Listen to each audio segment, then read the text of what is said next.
বাজার পান খাওয়াকে খারাপ কিছু, আমি তো সিগারেট গাঁজা মদ নেশা জাতীয় কিছুই খাই না, শুধু শখ করে মাঝে মধ্যে পান খাই। সেই পানটাও কি আমি এবারে খাইতে পারবো না?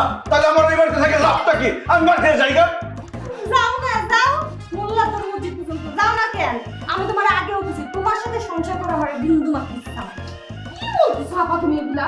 এইভাবে দুলাভাইকে বলতেছো, তার একটা মান সম্মান আছে না? আর দুলাভাই আপনি পান খাওয়া বন্ধ করবেন, জীবনে আর খাবেন না।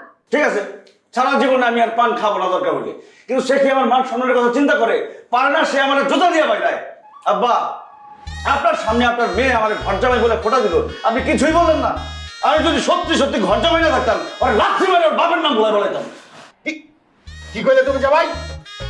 এইটা তো খুব খারাপ কথা কইলা, খাপ্পর খাওয়ার মতো কথা বললা। তুমি এখনো দাঁড়ায় আছো, মারো না কেন? ওরে মারো। এই খবরদার, একদম কিন্তু সে একদম আইনি না।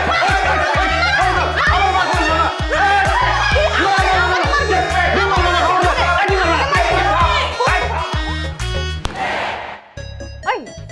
তুই আমার না অনেক জানাইছিস, মানে 6টা মাস আমার বাপের পটে তুই ঘর জামাই কিভাবে পাচ্ছিস? হ্যাঁ তুই যাবি? বল, তুই যাবি বাসা থেকে? যাবি বল। না, আমি জীবনে যাব না।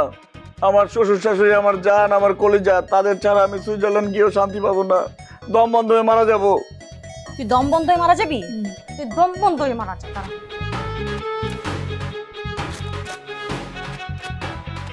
আমার মুখ তুমি বন্ধ করতে পারবে না। আমি আমার কথা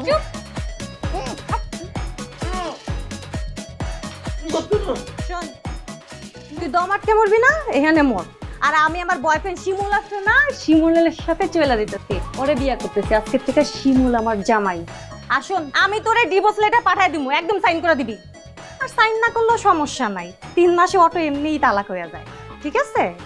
থাক। শোনো, শোনো, শোনো, শোনো, আব্বু, আব্বু।